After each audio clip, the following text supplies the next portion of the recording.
விஜய் அரசியலுக்குள் நுழைந்திருக்கிற காலம் ரொம்ப மோசமான காலம்.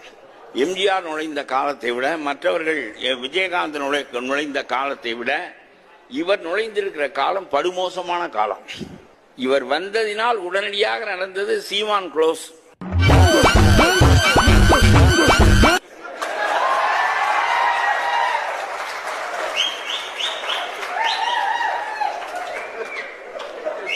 அவர் ஒரு விளங்காத அரசியலை பேசிக் கொண்டு தெரிந்தார்.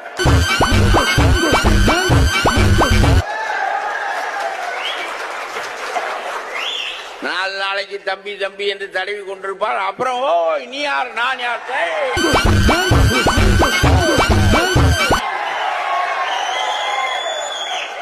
இல்ல ஐயா, ஒண்ணு இந்த பக்கம் நிக்கணும், இல்ல இந்த பக்கம் நிக்கணும், நடுவுல நின்னா என்ன பண்ண முடியும்னு கேக்குறாருல, அந்த கேள்வியில நியாயம் இல்லையா?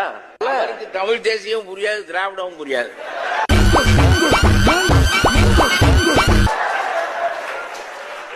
அதெல்லாம் வெட்டி இவன் நம்முடைய தாய் வயிற்று பிள்ளைகள் நம்மோடு சேர்ந்து இருக்கட்டும், சேராமல் இருக்கட்டும், தண்ணீர் தரட்டும், தராமல் போகட்டும், அது வேறு. ஆனால் அவன் நம்முடைய தமிழ் தாய் பெற்ற மக்கள்.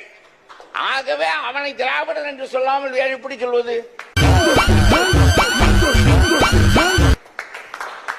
இந்த அறிவு உனக்கு இல்லாமல் நீ ஒரு கட்சி நடத்தி 8% ஓட்டு வாங்கி இருக்கிறாய் என்றால் இடையிலே ஓட்டு போட்ட மக்களுக்கு யோசனை சொல்ல வேண்டியதாக.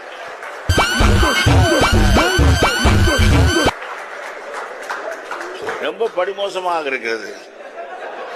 அதாவது நாட்டிலே அறிவே தேவையில்லை ஒரு கட்சி நடத்துவதற்கு என்று ஒரு கட்டம் தமிழ்நாட்டில் வந்து இருக்கிறதனுடைய அடையாளம் தான் சீமானுடைய எழுச்சி.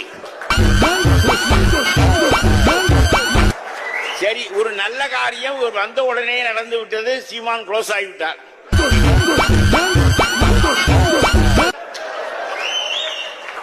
எல்லாம் அத்துக்கொண்டு போகிறார்கள்.